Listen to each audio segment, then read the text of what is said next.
On 3rd October 2025, RBI has issued a draft ECB framework to overhaul and modernize the existing ECB rules. This is open for comments till 24th October 2025. This 2025 draft aims to make the rules market linked, giving the greater flexibility to Indian corporates, simplifying reporting and end-use rules, align ECB with global best practices, and promote risk-sensitive borrowing. This is the aim of this draft. Why this RBI changing ECB framework now? The major reason includes rising global interest rates and volatility, and increasing corporate demand for foreign currency funding. And there is a need to reduce procedural delays and align Indian regulations with global market flows, and to encourage transparency and risk-based decision making. Now we'll talk about the eligibility. Who can raise ECB under the new draft? First we'll see the existing framework. Only entities eligible for FDI, plus limited institutions like Port Trust, SEZ units, SIDB, and Exim Bank. Now we'll see in the draft 2025, any person resident in India other than individual for eligible must be incorporated, established, or registered under the Indian law. So this includes, there is a big list: companies, private company, public company, LLPs eligible, trusts eligible, societies, Section 8 companies, statutory bodies, SPVs, joint ventures, and wholly owned subsidiaries, startups with legal incorporation. Individuals are excluded. Who can lend under the new draft? So that this draft liberalizes lender eligibility and clarifies international banks, export credit agencies, and multilateral financial institutions, sovereign wealth funds, pension funds, foreign equity holders, subject to conditions. Overseas branches, subsidiaries of Indian banks to limited extent. And we'll talk on borrowing limits. How do borrowing limits change? Now existing, US dollar 750 million per financial year.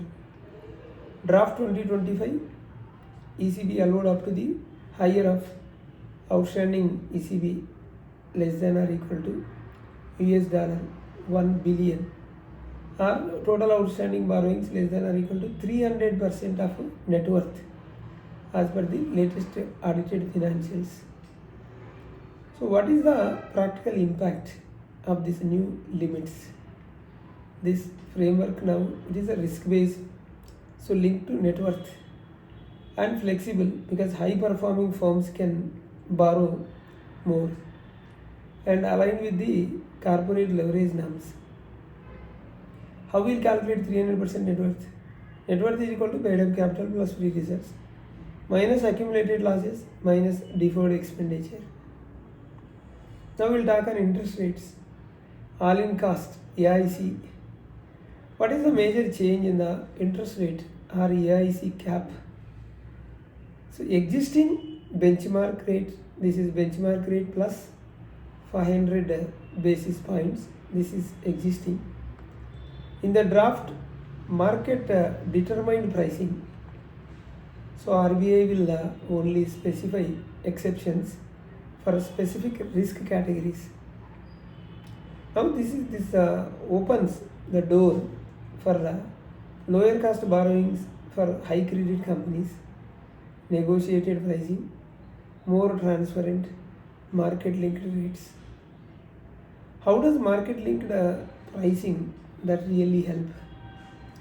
This allows borrowers to negotiate better terms and moves away from rigid caps, aligns ECB with the international practices, and also encourages competitive pricing among the lenders. Now we will talk on maturity requirements. What is the minimum average maturity? minimum average maturity period MAMP, existing 3 to 10 years depending on the track, first, second or third and category. Now in the draft, standard MAMP is equal to 3 years, and exception manufacturing sector can borrow 1 to 3 years. So why RBI introduced this 1 to 3 year short-term rule for manufacturing? The answer is to boost manufacturing, support capex cycles, and increase access to short-term foreign currency liquidity. Now we will see end-use restrictions. What was the older negative list for ECB? Prohibited uses includes chit funds, Nidhi companies, real estate, farmhouses, agriculture, plantation activities, capital market investment, equity investment, trading in TDRs, working capital, general corporate purposes with limited exceptions, repayment of rupee loans, and lending for prohibited purposes. What has changed in the draft 2025? This negative list is revised and it is rationalized. This prohibited uses to continue chit funds Nidhi and real estate, farmhouse construction, agriculture, plantation activities except where FDI is permitted. So what are the major new relaxations? If we talk on new relaxations, industrial land purchase, long-term leasing is now permitted if part of a new project or expansion project. And lending now permitted for RBI regulated entities, company to its group entity. So major new relaxation this is. Investment in securities allowed if part of ODA rules. Restructuring under Companies Act, reconstruction under IBC, schemes approved under SICA SBI laws. Can ECB used for working capital and rupee loan repayment under draft rules? The draft gives more flexibility but still restrictive, still not fully allowed unless the part of group restructuring or specific regulatory approval. Clarity awaited in final circular, we'll see. We also discussed about refinancing or refinancing rules becoming easier. Answer is yes. This draft clarifies that ECB can be refinanced with another ECB. So allows Indian lenders to give guarantee for refinancing. Streamlines process by removing ambiguity on end-use restrictions in refinancing. So what conditions apply for refinancing? The new ECB must have lower all-in cost. Remaining maturity cannot reduce in most cases. It must be reported through the new compliance system. What about guarantees? What changes in guarantees? This draft provides clarity on who can issue guarantee,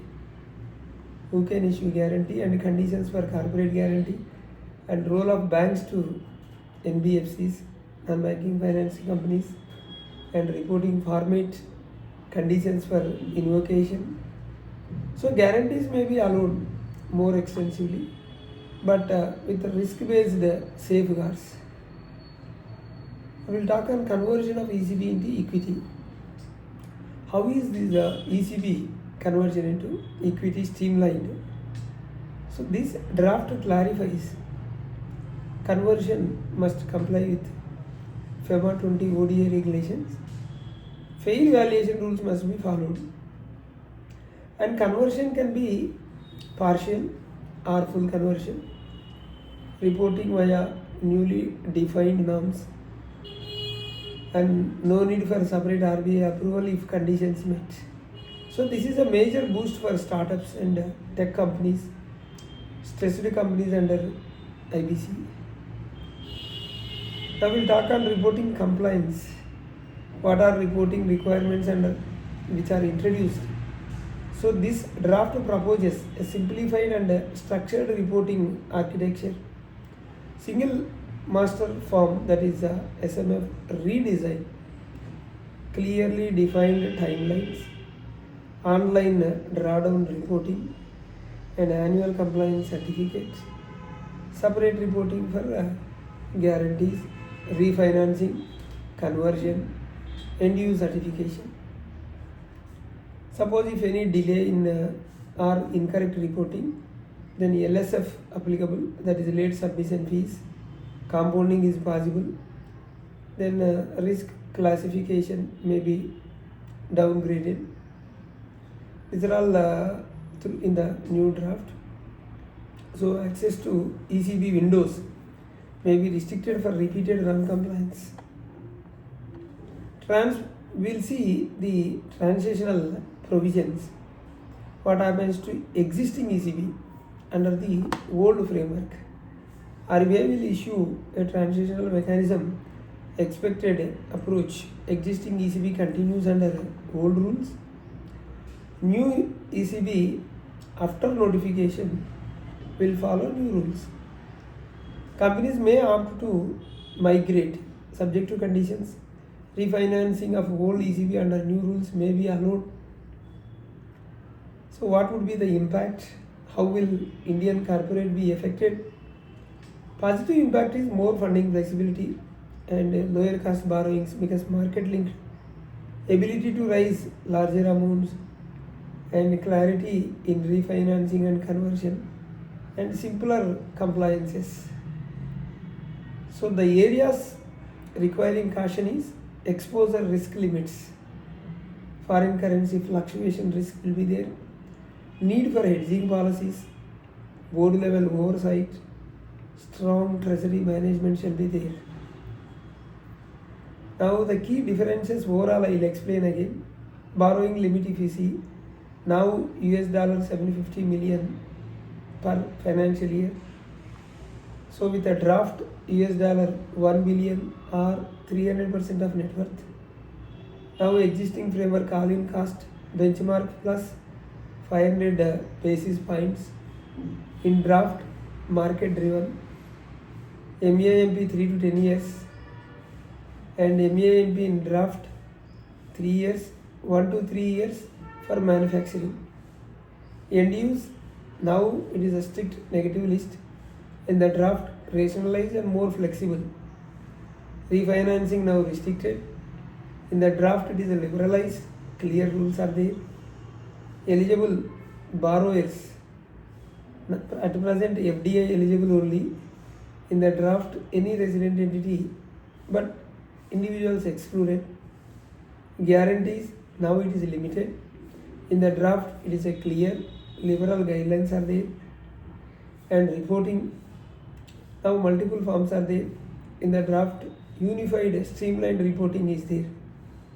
This is what about the draft FDI ECB framework.